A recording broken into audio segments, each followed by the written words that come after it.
മെറ്റയുടെ $80 billion വെള്ളത്തിൽ വരച്ച വരയായത്. 8 lakh crore Indian രൂപ. മനുഷ്യൻ കാണുകയും കേൾക്കുകയും ചെയ്യുന്ന ഡയമെൻഷനുകൾ എന്നേക്കുമായി മാറ്റിമറിക്കുമെന്ന പ്രഖ്യാപനവുമായി തുടങ്ങിയ മെറ്റാവേഴ്സ് ഇന്ന് ആളും അനക്കവുമില്ലാത്തൊരു അനന്തൻ കാടാണ്. ആർക്കും അത് വേണ്ട, ഉണ്ടാക്കിയവർക്ക് പോലും. വെറുതെ ഇന്റർനെറ്റിലേക്ക് നോക്കിയിരിക്കാനല്ല, അതിനുള്ളിൽ ജീവിക്കാനാണ് മാർക്ക് സക്കർബർഗ് മെറ്റാവേഴ്സ് ഉണ്ടാക്കിയത്. ഓഫീസിലെത്താതെ ജോലി ചെയ്യാനും അകലെയുള്ള കാമുകിയുടെ കൈകൾ കോർത്തു പിടിച്ചു നടക്കാനും എന്നോ മരിച്ചുപോയ സുഹൃത്തിനോട് മറ്റേതോ ഡയമെൻഷനിലിരുന്ന് സംസാരിക്കാനെല്ലാം ഉണ്ടാക്കിയ മെറ്റാവേഴ്സ്. ഒരു ഹെഡ്സെറ്റ് ധരിച്ച് ആക്റ്റീവായാൽ ലോകത്തു നിന്ന് ഡിസ്കണക്റ്റായി 4ാം ഡയമെൻഷനിലേക്ക് പോകാനുള്ള മെറ്റാവേഴ്സ്. ഇന്നത് മനുഷ്യനുണ്ടായതിനു ശേഷം സംഭവിച്ച ഏറ്റവും വലിയ ബിസിനസ് പരാജയമാണ്.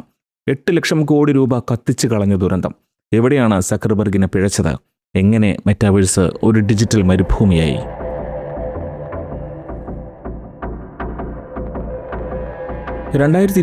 ഒക്ടോബർ 8 മെറ്റ എന്ന പേരുമാറ്റത്തോടൊപ്പം മാർക്ക് സക്കർബർഗ് പ്രഖ്യാപിച്ചതാണ് മെറ്റാവേഴ്സ്. അദ്ദേഹത്തിൻ്റെ ജീവിതത്തിലെ ഏറ്റവും വലിയ പ്രൊജക്ട്. 100 ബില്യൺ ചെലവ് പ്രതീക്ഷിച്ച പദ്ധതി. ഭാവിയുടെ സാങ്കേതിക വിദ്യ വെബ് 3യുടെ അടുത്ത ഘട്ടമായ മെറ്റാവേഴ്സ് ആയിരിക്കും എന്നായിരുന്നു മാർക്കിൻ്റെ പ്രഖ്യാപനം. പദ്ധതി തുടങ്ങാൻ $50 ബില്യൺ വകയിരുത്തി.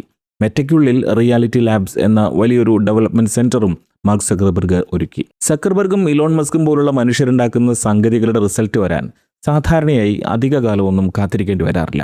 ആദ്യത്തെ 2 വർഷങ്ങളിൽ തന്നെ മാർക്ക് സക്കർബർഗിന് മെറ്റാവേഴ്സ് പാഴ്പണിയാണെന്നുള്ള വെളിവ് വന്നു. ടെക്നോളജി ഇല്ലാത്തതോ പണത്തിൻ്റെ കുറവോ ഒന്നുമല്ല. മനുഷ്യർക്ക് ഇങ്ങനെയൊരു സാധനം ആവശ്യമില്ല എന്ന ലളിതമായ ധാരണ. നിലവിലില്ലാത്ത ഒരു പ്രശ്നത്തിന് പരിഹാരം കാണാനാണ് തങ്ങൾ ശ്രമിച്ചതെന്ന തലയിൽ വെള്ളിടി വെട്ടുന്ന വെളിപാട്. മാർക്കറ്റ് റിയാലിറ്റിയും കൺസ്യൂമർ റിയാലിറ്റിയും തമ്മിലുള്ള പൊരുത്തക്കേടിൻ്റെ തിരിച്ചറിവ്. പക്ഷേ അപ്പോഴേക്കും കാൽ വലിച്ചൂരിയെടുക്കാൻ പറ്റാത്ത വിധം അതിലേക്ക് റിസോഴ്സ് വാരിച്ചൊരിഞ്ഞിരുന്നു മെറ്റ. സാങ്കേതികവിദ്യയുടെ ചരിത്രം നോക്കിയാൽ ഒന്ന് വ്യക്തമാണ്. വിജയിച്ച ഏത് കണ്ടുപിടുത്തവും മനുഷ്യൻ്റെ നിലവിലുള്ള ഒരു വലിയ പ്രശ്നത്തിന് അല്ലെങ്കിൽ ആവശ്യത്തിന് ലളിതമായ പരിഹാരം നൽകുന്ന ഒന്നായിരിക്കും. സ്മാർട്ട് ഫോണുകൾ ആശയവിനിമയം എളുപ്പമാക്കി, ഊബർ ടാക്സി വിളിക്കുന്നത് ലളിതമാക്കി, സൂം അകലെയുള്ളവരുമായി തത്സമയം സംസാരിക്കാൻ സഹായിച്ചു. എന്നാൽ മെറ്റാവേഴ്സ് പരിഹരിക്കാൻ ശ്രമിച്ച ആ പ്രശ്നം എന്തായിരുന്നു എന്നത് ഇന്നും വ്യക്തമല്ല. ടെക്നോളജിയിൽ ഫ്രിക്ഷൻലെസ് എക്സ്പീരിയൻസ് ആഗ്രഹിക്കുന്നവരാണ് മനുഷ്യർ. കുറഞ്ഞ അധ്വാനം കൊണ്ട് ഏറ്റവും നല്ല റിസൾട്ട് വേണം. മെറ്റാവേഴ്സ് ചെയ്തത് എന്താണ്? ഒരു വെർച്വൽ മീറ്റിങ്ങിൽ ജോയിൻ ചെയ്യാൻ 700 ഗ്രാം ഭാരമുള്ള VR ഹെഡ്സെറ്റ് ധരിക്കണം. അത് ചാർജ് ചെയ്യണം, സോഫ്റ്റ്വെയർ അപ്ഡേറ്റ് ചെയ്യണം, അതിനുള്ളിലെ അവതാർ അഡ്ജസ്റ്റ് ചെയ്യണം, അവസാനമായി വെർച്വൽ റൂമിലേക്ക് എൻ്റർ ചെയ്യണം. ഇതൊരു പുരോഗതിയല്ല, മനുഷ്യൻ നേടിയ ലളിതമായ ജീവിത രീതിയെ പിന്നോട്ട് കൊണ്ടുപോകലാണ്. അതുകൊണ്ട് മെറ്റാവേഴ്സിൻ്റെ തോൽവിയും ലളിതമായി വേണം വിശദീകരിക്കാൻ. മെറ്റാവേഴ്സ് ആദ്യം തോറ്റത് അതിൻ്റെ ഹെഡ്സെറ്റുകളിൽ തന്നെയാണ്. മെറ്റ ക്വസ്റ്റ് പോലെ അവസാനം വന്ന ഹെഡ്സെറ്റുകൾ ടെക്നിക്കലി അഡ്വാൻസ്ഡ് ആണെങ്കിലും അവയുടെ ഭാരം ഇപ്പോഴും ഒരുപാട് നേരത്തെ ഉപയോഗത്തിന് പറ്റില്ല. കൂടുതൽ പ്രോസസ്സിംഗ് പവർ, ബാറ്ററികൾ, ക്യാമറകൾ, ലെൻസുകൾ ഇതെല്ലാം ഒരു ചെറിയ ഡിവൈസിൽ കൊള്ളിക്കേണ്ടി വരുമ്പോൾ ഹെഡ്സെറ്റുകളുടെ ഭാരം 500 ഗ്രാം മുതൽ 650 ഗ്രാം വരെ ആകും. ഇതിലും വലുത്, ഭാരത്തിൻ്റെ ഭൂരിഭാഗവും ഉപയോഗിക്കുന്നവൻ്റെ തലയുടെ മുൻഭാഗത്താണ് കേന്ദ്രീകരിച്ചിരിക്കുന്നത് എന്നതാണ്. നല്ല കരുത്തുള്ള പ്രോസസ്സറുകൾ പ്രവർത്തിക്കുമ്പോൾ ഹെഡ്സെറ്റുകൾ സ്വാഭാവികമായും ചൂടാകും. ഈ ചൂട് ഉപയോഗിക്കുന്നവരുടെ മുഖത്തേക്ക് നേരിട്ടാണ് തട്ടുക. മുഖത്തെ ചൂടും വിയർപ്പും കാരണം ഹെഡ്സെറ്റിനുള്ളിലെ ലെൻസുകൾ മങ്ങും. ഇത് കാഴ്ചയെ തടസ്സപ്പെടുത്തും. ഉപഭോക്താവിന് അസ്വസ്ഥതയുണ്ടാകും. തൊലിയിൽ വായുസഞ്ചാരമില്ലാത്ത ഫോം പാഡിങ്ങുകൾ വരും. VR വിപണിയിലെ ഏറ്റവും വലിയ പ്രതിസന്ധിയാണിത്. ഹെഡ്സെറ്റ് വാങ്ങുന്ന ഉപയോക്താക്കൾ ആദ്യത്തെ നോവൽറ്റി മാറുമ്പോൾ അസ്വസ്ഥത കാരണം ഉപകരണം പിന്നീട് ഉപയോഗിക്കില്ല. ഈ ഹൈ അബാൻഡൻമെൻറ്റ് റേറ്റ് VR മാർക്കറ്റിൻ്റെ വളർച്ചയ്ക്ക് വലിയ വെല്ലുവിളിയാണ്. പിന്നെ ഈ ഹെഡ്സെറ്റുകൾ വെച്ചാലുണ്ടാകുന്ന സോഷ്യൽ ഐസൊലേഷൻ. മനുഷ്യൻ ഒരു സാമൂഹിക ജീവിയാണ്. ചുറ്റുപാടുകളുമായും സഹജീവികളുമായും നിരന്തരം സമ്പർക്കം പുലർത്താനാണ് മനുഷ്യൻ്റെ തലച്ചോറ് ആഗ്രഹിക്കുന്നത്.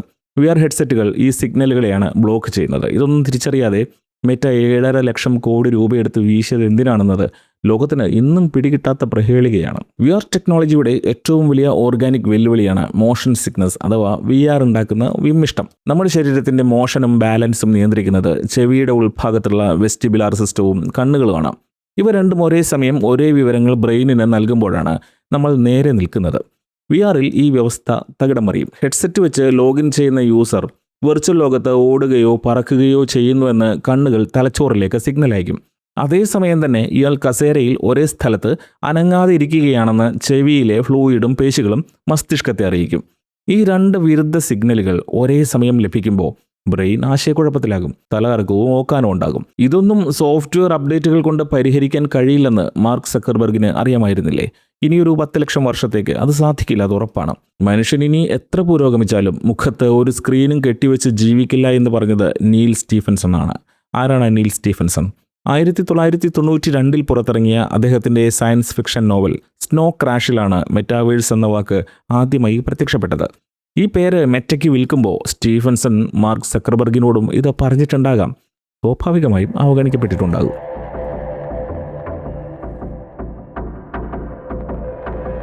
എണ്ണം പറഞ്ഞൊരു സോഫ്റ്റ്വെയർ യൂസർ എക്സ്പീരിയൻസ് ദുരന്തമാണ് മെറ്റാവേഴ്സ്.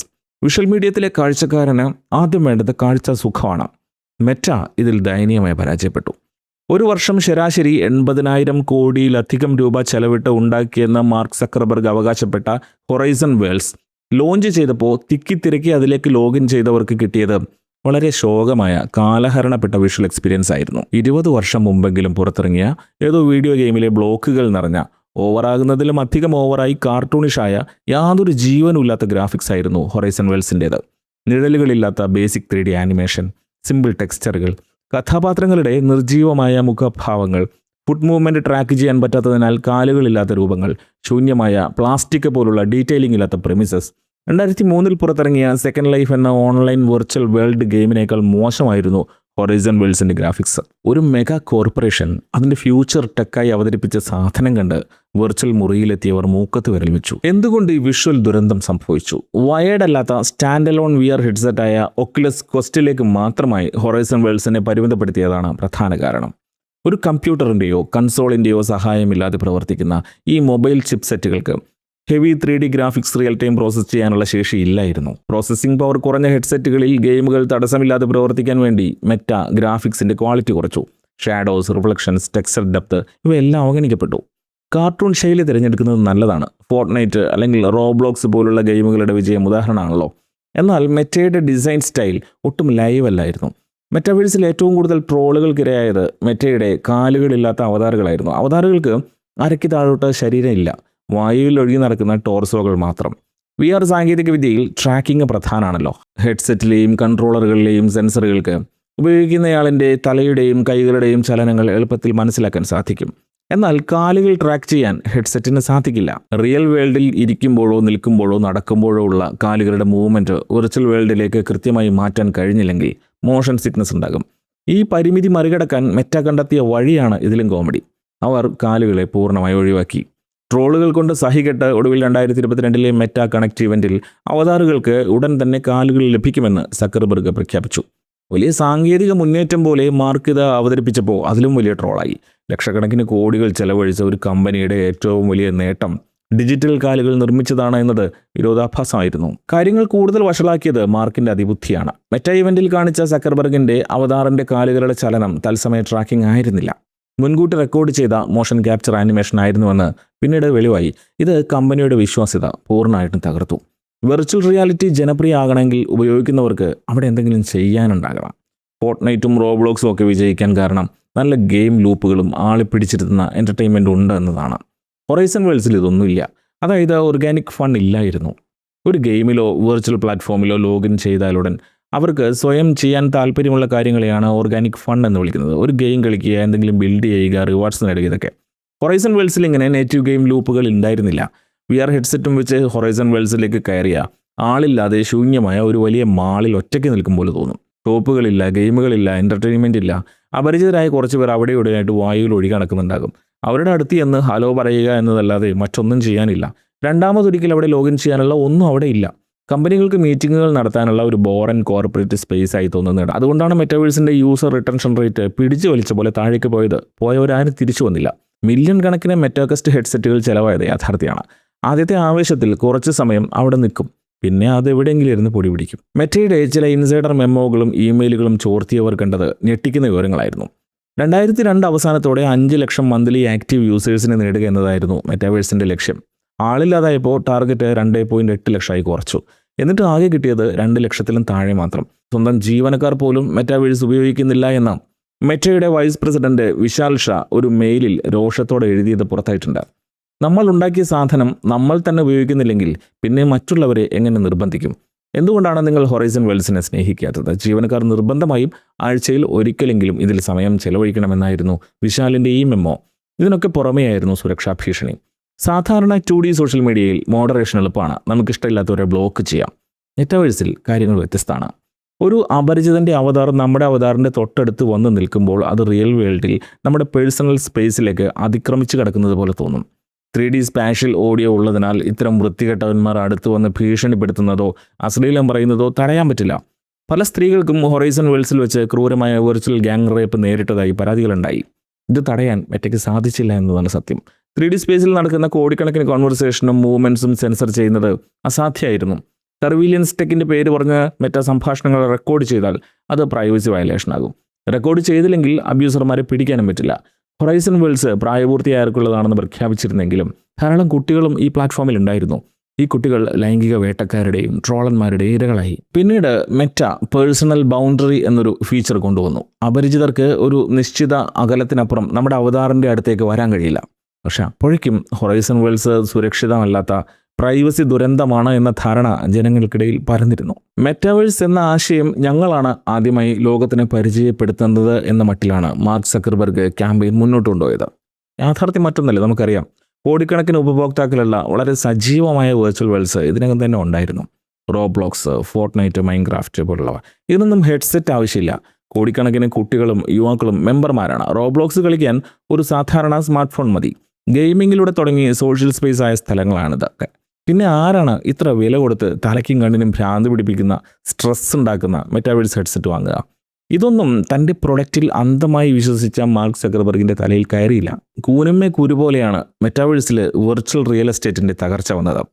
ഡിജിറ്റൽ ലോകത്തെ ഭൂമി, വീടുകൾ, ഓഫീസുകൾ ഇതെല്ലാം കോടിക്കണക്കിന് രൂപയ്ക്ക് ആളുകൾ വാങ്ങിക്കൂട്ടി. NFTകളും ക്രിപ്റ്റോ കറൻസികളും മെറ്റാവേഴ്സിലേക്ക് ഒഴുകി. ഇതൊരു മിത്തായിരുന്നു. റിയൽ വേൾഡിലെ ഭൂമിക്ക് വിലയുണ്ടാകാൻ കാരണം അത് പരിമിതമാണ് എന്നതാണ്. ഡിജിറ്റൽ ലോകത്ത് കോഡിങ്ങിലൂടെ എത്ര ഭൂമി വേണമെങ്കിലും സൃഷ്ടിക്കാം. ഈ ലളിതമായ സാമ്പത്തിക ശാസ്ത്രം ഹൈ പ്രൊമോട്ടർമാർ മറച്ചുവെച്ചു. ഡീസെൻട്രലാൻഡ്, സാൻഡ് ബോക്സ് തുടങ്ങിയ പ്ലാറ്റ്ഫോമുകളിൽ പ്രശസ്ത ബ്രാൻഡുകളും സെലിബ്രിറ്റികളും ലക്ഷക്കണക്കിന് ഡോളർ നൽകി പ്ലോട്ടുകൾ വാങ്ങി. വെർച്വൽ മാളുകളും ഷോറൂമുകളും നിർമ്മിക്കുകയായിരുന്നു ലക്ഷ്യം. ഹൈപ്പ് പോയതോടെ റിയൽ കസ്റ്റമേഴ്സ് ആരും ഈ വെർച്വൽ വേൾഡിലേക്ക് വന്നില്ല. ആളില്ലാത്ത മാളുകളും ആർക്കും വേണ്ടാത്ത ഡിജിറ്റൽ ഭൂമിയുമായി അവ മാറി. അത് മാർക്കിൻ്റെ പദ്ധതികളുടെ നട്ടല്ലൊടിക്കുന്ന നഷ്ടമായിരുന്നു. അതിനൊപ്പം കൊണ്ടുവന്ന ഹൊറൈസൺ വർക്ക് റൂംസിനും ഡിമാൻഡ് ഉണ്ടായില്ല. VR ഹെഡ്സെറ്റ് വെച്ച് ജോലി ചെയ്യാൻ കമ്പനികളിലെ ജീവനക്കാരും തയ്യാറാവില്ലല്ലോ. കോവിഡ് കാലത്ത് ജനങ്ങൾ വീട്ടിൽ അടച്ചിട്ടിരിക്കുന്നത് കണ്ട് ആവേശഭരിതനായി വെർച്വൽ വേൾഡ് തുടങ്ങിയ മാർക്ക് സക്കർബർഗിൻ്റെ പോളിസി മേക്കർമാർ ഇതൊന്നും ആദ്യകാലത്ത് ചർച്ച ചെയ്തിരുന്നില്ല. 2022ഓടെ ലോകം സാധാരണ നിലയിലായപ്പോഴാണ് അവർക്ക് അക്കിടി മനസ്സിലായത്. അപ്പോഴേക്കും 50 ബില്യൺ കളത്തിലിറങ്ങിക്കഴിഞ്ഞിരുന്നു. കോവിഡ് കഴിഞ്ഞപ്പോൾ ജനം വീടുകളിൽ നിന്ന് പുറത്തിറങ്ങി. അവർക്ക് യഥാർത്ഥ മനുഷ്യരെ കാണണമായിരുന്നു, യാത്ര ചെയ്യണമായിരുന്നു. സ്ക്രീനുകളിലേക്ക് നോക്കി മടുത്ത മനുഷ്യർക്ക് വീണ്ടും ഒരു ഡിജിറ്റൽ ട്രാപ്പിലേക്ക് പോകാൻ താല്പര്യമില്ലായിരുന്നു. ഈ പോസ്റ്റ് പാൻഡമിക് വിപ്ലാഷും മെറ്റാവേഴ്സിൻ്റെ ഡിമാൻഡ് കുത്തനെ ഇടിച്ചു.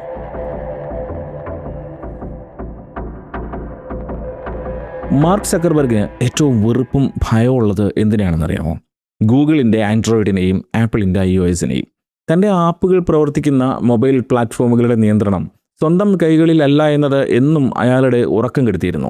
ഫേസ്ബുക്കും ഇൻസ്റ്റഗ്രാമും വാട്സപ്പും എല്ലാം ഗൂഗിളിൻ്റെയും ആപ്പിളിൻ്റെയും നിയമങ്ങൾക്ക് വിധേയമായി ജീവിക്കേണ്ടി വരുന്നത് അദ്ദേഹത്തിന് അസ്വസ്ഥതയായിരുന്നു.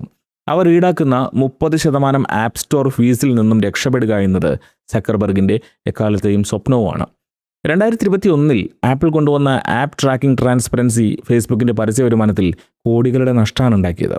ഇതിനൊരു ശാശ്വത പരിഹാരം കൂടിയായിട്ടാണ് സക്കർബർഗ് മെറ്റാവേഴ്സിനെ കണ്ടത്.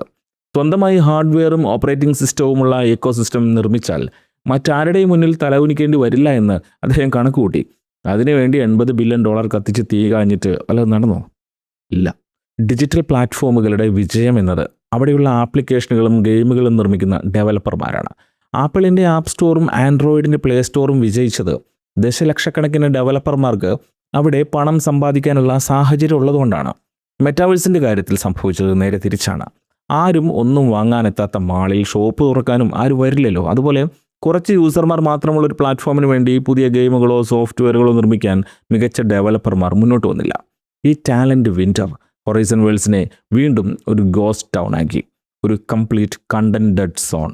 എല്ലാത്തിനും ഒരൊറ്റ കാരണമേ ഉള്ളൂ: മെറ്റയിലെ സക്കർബർഗിൻ്റെ ഏകാധിപത്യം. ഒരു പബ്ലിക് ലിമിറ്റഡ് കമ്പനിയിൽ സിഇഒയുടെ തീരുമാനങ്ങളെ നിയന്ത്രിക്കാനും ചോദ്യം ചെയ്യാനും ഡയറക്ടർ ബോർഡും നിക്ഷേപകരും ഉണ്ടാകും. എന്നാൽ മെറ്റയിൽ ഇതൊന്നും ബാധകമല്ല. അവിടെയുള്ളത് ഡ്യുവൽ ക്ലാസ് ഷെയർ സ്ട്രക്ചറാണ്. സക്കർബർഗ് മെറ്റയിൽ നടപ്പാക്കിയ വോട്ടിംഗ് ഘടനയിലെ കുതന്ത്രം.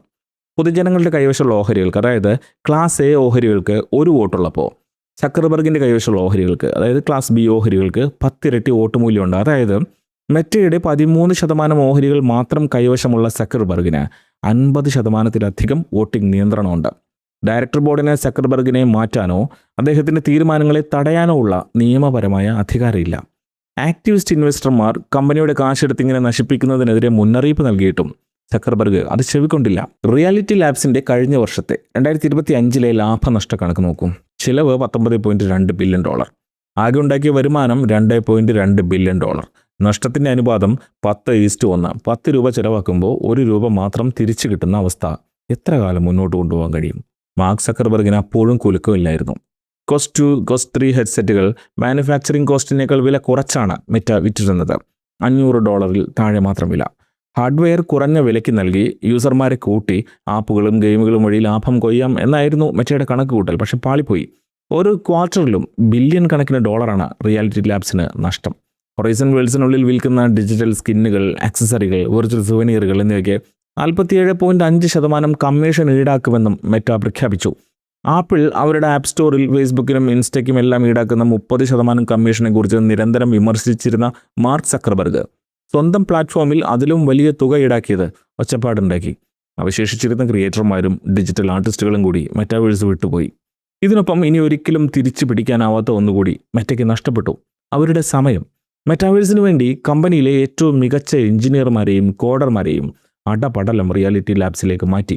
മെറ്റയുടെ കറവപ്പശുക്കളായ ഇൻസ്റ്റഗ്രാമിൻ്റെയും വാട്സാപ്പിൻ്റെയും ഫേസ്ബുക്കിൻ്റെയും എല്ലാം ഹാർട്ടായിരുന്നു ഈ എഞ്ചിനീയർമാർ. അവർ പോയതോടെ ഇൻസ്റ്റഗ്രാമും ഫേസ്ബുക്കും പുതിയ ഫീച്ചറുകൾ വികസിപ്പിക്കുന്നതിലും സൈബർ സുരക്ഷ ഉറപ്പാക്കുന്നതിലും പിന്നിലായി.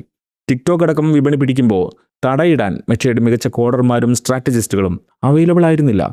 ഇതിനിടെ ഭാവിയും യൂസർമാരുമില്ലാത്ത VR പ്രൊജക്റ്റുകളിൽ ജോലി ചെയ്യാൻ താല്പര്യമില്ലാതെ മെറ്റയുടെ കുറേ ടോപ്പ് ടാലൻസ് കമ്പനി വിട്ടുപോയി. മെറ്റാവേഴ്സിൻ്റെ പെട്ടിയിലടിച്ച അവസാന ആണികളെക്കുറിച്ച് കൂടി പറയണം. 2023 മുതൽ കണ്ണഞ്ചിക്കുന്ന വേഗത്തിൽ വെർച്വൽ റിയാലിറ്റി ഒരു പഴഞ്ചൻ ചരക്കായി മാറിയതാണ് ലോകം കണ്ടത്. പകരം ജനറേറ്റീവ് AI കളം പിടിച്ചു. ChatGPT, മിഡ്ജേണി, ഡാലി, ലാമ തുടങ്ങി ഹൈ എൻഡ് AI മോഡലുകളുടെ വരവ് വെർച്വൽ റിയാലിറ്റിയെ ഒരു തമാശ മാത്രമാക്കി മാറ്റി. മെറ്റാവേഴ്സ് ലോങ് ടേമിൽ മാത്രം ലാഭം തരുന്ന, സ്ഥിരമായി വലിയ ഇൻവെസ്റ്റ്മെൻറ്റ് വേണ്ടി വരുന്ന പദ്ധതിയാണ്. ജനറേറ്റീവ് AI അങ്ങനെയല്ല. അതിൽ നിന്ന് പെട്ടെന്ന് ലാഭം ഉണ്ടാക്കാം. സ്വാഭാവികമായും സിലിക്കൺ വാലിയിലെ ഗ്ലോബൽ ഇൻവെസ്റ്റർമാർ മെറ്റാവേഴ്സ് സ്റ്റാർട്ടപ്പുകൾക്ക് പണം നൽകുന്നത് നിർത്തി. അത് മുഴുവൻ AI സ്റ്റാർട്ടപ്പുകളിലേക്ക് ഒഴുകി. മൈക്രോസോഫ്റ്റ് ഓപ്പൺ AIയുമായി കൈകോർത്തതും ഗൂഗിൾ അവരുടെ ജെമിനി മോഡലുകൾ വികസിപ്പിച്ചതും കൂടിയായപ്പോൾ പൂർത്തിയായി. മെറ്റയ്ക്ക് മാറാതെ നിവൃത്തിയില്ലായിരുന്നു. മാർക്ക് സക്കർബർഗ് കടുത്ത സംഘർഷങ്ങളുടെ നടുവിലായി. അവർക്ക് അവരുടെ സ്വന്തം ഓപ്പൺ സോഴ്സ് AI മോഡലായ ലാമ വികസിപ്പിക്കുന്നതിലേക്ക് പണവും റിസോഴ്സുകളും വേണമായിരുന്നു. വെർച്വൽ ലോകങ്ങളെക്കുറിച്ച് ആരും സംസാരിക്കാതായി. മെറ്റ മാത്രമല്ല കേട്ടോ വെർച്വൽ വേൾഡ് എന്ന് കേട്ട് ഇളകിപ്പോയത്. 2023-24 കാലത്ത് ആപ്പിൾ അവരുടെ Vision Pro ultra premium spatial കമ്പ്യൂട്ടറുമായി എത്തിയിരുന്നു. ആപ്പിളിൻ്റെ വരവോടെ വിപണിയിലെ ചെറിയ ഡെവലപ്പർ ഗ്രൂപ്പുകൾ വിഭജിക്കപ്പെട്ടു. ആർക്ക് വേണ്ടി ആപ്പുകൾ നിർമ്മിക്കണം എന്ന കാര്യത്തിൽ ആശയക്കുഴപ്പമുണ്ടായി. അധികം പോയില്ല. തുടക്കത്തിൽ മീഡിയ ഹൈപ്പ് കഴിഞ്ഞപ്പോൾ ആപ്പിൾ വിഷൻ പ്രോയും തവിടുപൊടിയായി. ഇതും കൂടി ആയപ്പോൾ കമ്പ്യൂട്ടിങ്ങിൻ്റെ ഭാവി ഹെഡ്സെറ്റുകളല്ലെന്നുള്ള കാര്യം കാശ് പോയ എല്ലാവർക്കും തിരിഞ്ഞു. കാശ് ചോർന്നു പോകുന്നുവെന്നും ഞാൻ തോറ്റുപോയെന്നും മാർക്ക് സക്കർബർഗ് ഒടുവിൽ സമ്മതിച്ചു. 2022 അവസാനത്തിലും 2023 മെറ്റ അവരുടെ ചരിത്രത്തിലെ ഏറ്റവും വലിയ ലേ ഓഫുകൾക്ക് തുടക്കമിട്ടു. റിയാലിറ്റി ലാബ്സിലെ 10% പേരെയാണ് പിരിച്ചുവിട്ടത്. മെറ്റാവേഴ്സിന് VR ഗെയിമുകൾ നിർമ്മിക്കാൻ വിലയ്ക്ക് വാങ്ങിയ വെർച്വൽ റിയാലിറ്റി ഗെയിമിംഗ് സ്റ്റുഡിയോകളെയും ഉപേക്ഷിക്കേണ്ടി വന്നു. Sanzaru Games, Armature Studio, Twisted Pixel, മെറ്റാവേഴ്സിൻ്റെ അഭിമാന നക്ഷത്രങ്ങൾ എന്ന് വിളിക്കപ്പെട്ട സ്റ്റുഡിയോകളെല്ലാം പൂട്ടി. എന്തായാലും ഒരു ഗുണമുണ്ടായില്ലെന്ന് പറയാനായില്ല. ഹെഡ്സെറ്റുകൾ എന്ന മണ്ടത്തരത്തിൽ നിന്ന് മെറ്റ അവസാനം റെയ്ബാൻ മെറ്റ സ്മാർട്ട് ഗ്ലാസ്സിലെത്തിയല്ലോ. വലിയ സ്ക്രീനുകളോ കൺട്രോളറുകളോ ഇല്ലാത്ത ഭാരം കുറഞ്ഞ സാധാരണ കണ്ണടയിൽ ക്യാമറയും സ്പീക്കറും വോയിസ് ആക്ടിവേറ്റഡ് AIയും ചേർന്ന സ്മാർട്ട് ഗ്ലാസ് ആ പ്രേതഭൂമിയിൽ നിന്ന് മെറ്റ പോകുന്ന പോക്കിൽ വലിച്ചെടുത്ത് കൊണ്ടുപോകുന്ന അവസാനത്തെ കഴുക്കോലാണ്. $80 ബില്യൺ ആവിയാക്കിയിട്ടും മെറ്റയ്ക്ക് വലിയ പോറലേറ്റിട്ടില്ല എന്നത് ആ കമ്പനിയുടെ അടിത്തറയുടെ ശക്തി കൊണ്ടാണ്. മനുഷ്യ ചരിത്രത്തിൽ തന്നെ ഏറ്റവും വലിയ ബിസിനസ് പരാജയമായി മെറ്റാവേഴ്സ് രേഖപ്പെടുത്തപ്പെടും എന്നതിൽ സംശയം വേണ്ട. മനുഷ്യർക്ക് വേണ്ടാത്ത കാര്യങ്ങൾ ഉണ്ടാക്കാൻ ഇറങ്ങിത്തിരിക്കുന്നവർക്കുള്ള പാഠം. റിയൽ വേൾഡിൽ വെറും ഹൈപ്പുകൾ മാത്രം വർക്ക് ചെയ്യില്ലെന്നുള്ള തിരിച്ചറിവ്.